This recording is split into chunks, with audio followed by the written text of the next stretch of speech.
RC Harry James aagiza upandaji wa miti ya matunda shuleni.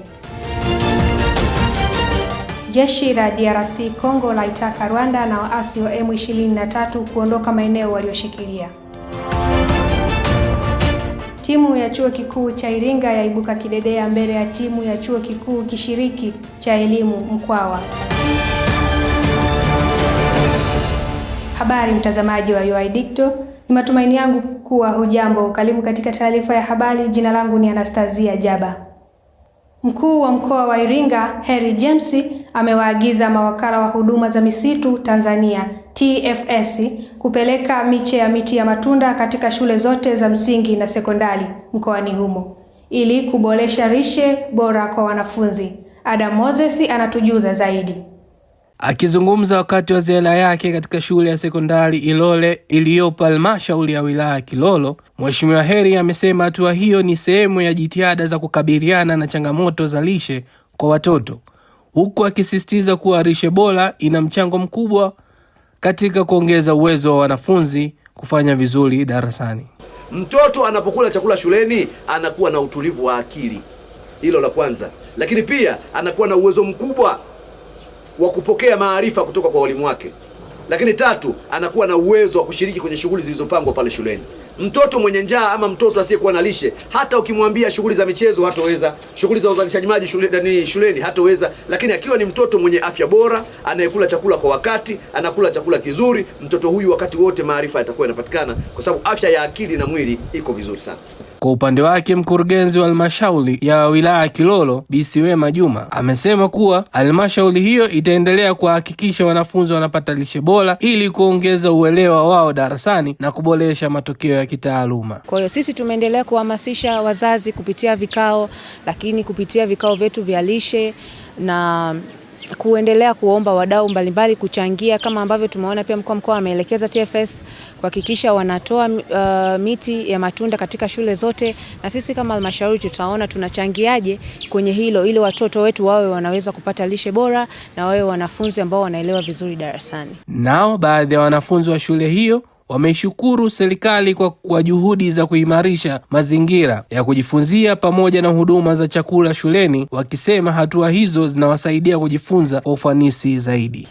Shida ikopo ni hasa kwenye maji.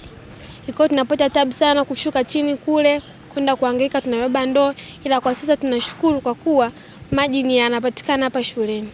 Na kuhusu umeme tunashukuru sana, tunasoma kwa uhuru hapa shuleni kwetu. Tuomba kumshukuru mheshimiwa wetu, Mheshimiwa Samia Suluhu, ameweza kutuletea vitabu vya kujisomea, madaftari kwa sisi hapa ambao tumeunguliwa na kule bweni letu, madaftari na vitu vingi ametuletea. Na huu ni mwendelezo wa ziara ya Mheshimiwa mkuu wa mkoa wa Iringa Harry James, tukiwa hapa wilaya ya Kilolo, kata Ilole. Tukiwa hapa katika shule ya Ilole Sekondari ambapo wahamasisha wanafunzi kuendelea kupata lishe na kuhamasisha upandaji wa miti hususan ya matunda. Nikiripoti kutoka hapa kata Ilole, mimi ni Adam Benjamin Moses wa UoI Digital. Shukrani sana Adam kwa taarifa hiyo.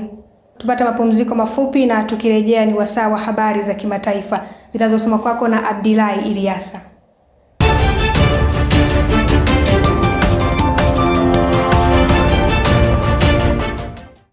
Luteni Kanali Njike Kaiko, msemaji wa jeshi la Jamhuri ya Demokrasia ya Kongo, amelitaka jeshi la Rwanda pamoja na waasi wa M23 kurudi walikotoka mara tu baada ya waasi wa M23 kuendeleza mashambulizi katika vijiji vinavyopatikana wilayani Masizi, kaskazini magharibi mwa mji wa Goma, na kutangaza kurudi katika mji wa Kibumba, huku wakiacha eneo hilo katika mikono ya jeshi. M23 na jeshi la Rwanda wanapasha rudi ambako walitoka. Unaelewa? Na sasa kama hao wamedanganya kwamba wametoka Kibumba, unasikia, kisha wameleta jeshi lao huku ngambo ya Masisi, wavunje wapate njia, wajue kwamba njia hawataipata. Mashambulizi hayo yaliyosababisha madhara, ikiwemo baadhi ya wanakijiji wa kijiji cha Kalenga kukimbilia katika mji wa Sake kaskazini mwa mji wa Goma, huku wakihofia maisha yao. Nilianza kimbia depuis jana na leo nituko natosha vitu kwa msa twende na basoda tambia tutoke twende.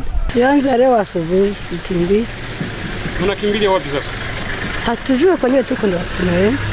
ni kuenga tu kwenye tunapata tutaikala kwa. Wakuu wa jeshi wakiomba wakazi kuwa watulivu na kuahidi kuwa jeshi lipo kikazi kusimamisha harakati za mashambulizi dhidi ya waasi wa M23, huku makundi ya wazalendo wakidai kuwa hawatokubali waasi wa M23 kuendelea na mashambulizi hayo. Na M23 imeona kwamba wameweza kujideploy hapo. M23 na jeshi la Rwanda na Uganda wamejipenyeza katika National Park ya Virunga kuenda kudhibiti eneo nyipya kwenye tarafa la Masisi, na hayo ni mambo ambayo sisi wazalendo hatutakubalia. Asante sana Abdillahi kwa habari hiyo. Mtazamaji, na sasa ni wasaa wa habari za michezo na burudani. Tuungane naye Fredi Rimo kwa habari hizo.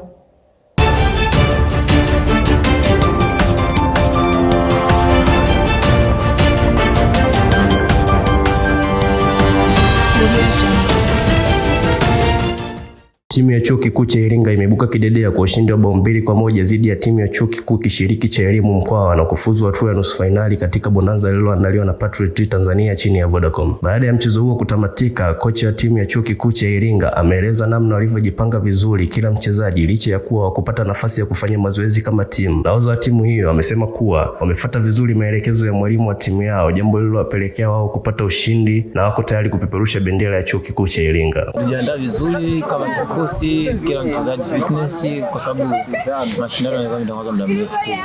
Hatupopata kama kikosi kukutana kwa pamoja, lakini kila mchezaji alikuwa kwa wewe kufanya binafsi. Kwa kweli wachezaji tumejituma sana, usani wachezaji ambao tulikuwa tunahamu kuona timu yetu ya Chuo Kikuu cha Iringa kuiwakilisha, kuitumikia kama tulivyofanya leo hivi, na tunaomba wachezaji au mashabiki pamoja na uongozi wa chuo kuendelea kutupa support, kwa sababu sisi tuna lengo la kupeperusha bendera ya Chuo Kikuu cha Iringa.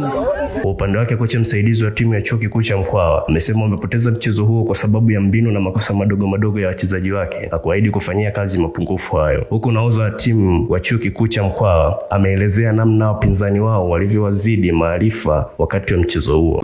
Mbinu tu na tutakuwa tayari, makosa ya kibinadamu.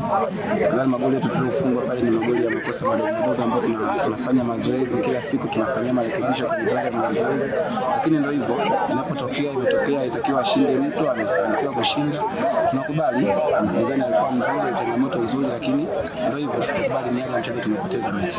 Tuliweka fit katika mazoezi, hivyo wametuzidi performance, hivyo wametuzidi ujanja, tumepiga chuma 2-1. Chuo Kikuu cha Iringa imeweza kujipatia ushindi wa magoli 2 dhidi ya timu ya Chuo Kikuu cha Mkwawa hapa Mkwawa chuoni. Hivyo basi timu ya Chuo Kikuu cha Iringa imeweza kufuzu hatua ya nusu finali. Nikiripoti katika chuo cha Mkwawa, mimi ni Fredi Limo wa UoI. Mtazamaji, kabla ya kufikia tamati, tujifunze kidogo lugha ya Kiswahili kwa msamiati wa leo kutoka kwake Farijika Sanga.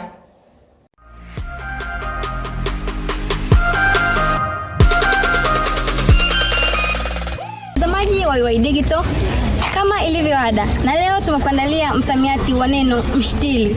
Je, unaelewa nini ukisikia msamiati huu? Twende tukatizame baadhi ya wanafunzi wa Chuo Kikuu cha Iringa, wao wanaelewa nini wakisikia msamiati huu. Jina naitwa Fani Fikiri Kabogo. Tunasoma kwa vipi? Yanasoma course ya theology. Kwa lugha nyepesi, lugha ambayo inajulikana ni uchungaji. Shukrani sana. Tumekuwa na maneno tofauti kuhusu lugha ya Kiswahili. Kipo ukisikia neno mshtili, wewe unaelewa nini? Kwa uelewa wangu neno mshtili ni mnunuzi au ni mnunuaji, yaani yule mtu ambaye anakuwa na hela anaenda dukani au kwa sehemu yoyote kupata hitaji. Kwa lugha nyepesi sio ni pia ni mnunuzi au ni mnunuaji. Hapo ukisikia msamiati wa neno mshtili, wewe unaelewa nini? Neno mshtili kwamba ni mtu yoyote ambaye anaenda dukani au anaenda sehemu yoyote kwenda kununua bidhaa, aidha ikawa bidhaa ya nyumbani au matumizi maalum ya kuhusu kule watoto wake. Kwa hiyo tunaweza tukasema mshtili kwa kifupi zaidi na zaidi, mtu yoyote ambaye anaenda kununua bidhaa kwa mahitaji yake maalum. Ndio. Jina hao ni baadhi ya wanafunzi wa Chuo Kikuu cha Iringa wakijaribu kuelezea maana ya msamiati wa neno mshtili, na maana halisi ya msamiati huu ni mtu anayenunua bidhaa. Jina langu ni Farijika Sanga. Asante sana Farijika kwa kutufundisha kidogo lugha ya Kiswahili kwa msamiati murwa kabisa, na hiyo ndiyo maana halisi ya msamiati mshitiri. Nami na kuacha na sentensi isemayo Mwangosi ni mshitiri maarufu wa nafaka. Mtazamaji, na huu ndio mwisho wa taarifa ya habari kwa siku ya leo. Kwa niaba ya wote waliofanikisha matangazo haya, ni kushukuru kwa kuwa nasi mwanzo hadi mwisho. Tukutane kesho panapo majaliwa. Langu jina ni Anastasia Jaba. Asante na kwaheri.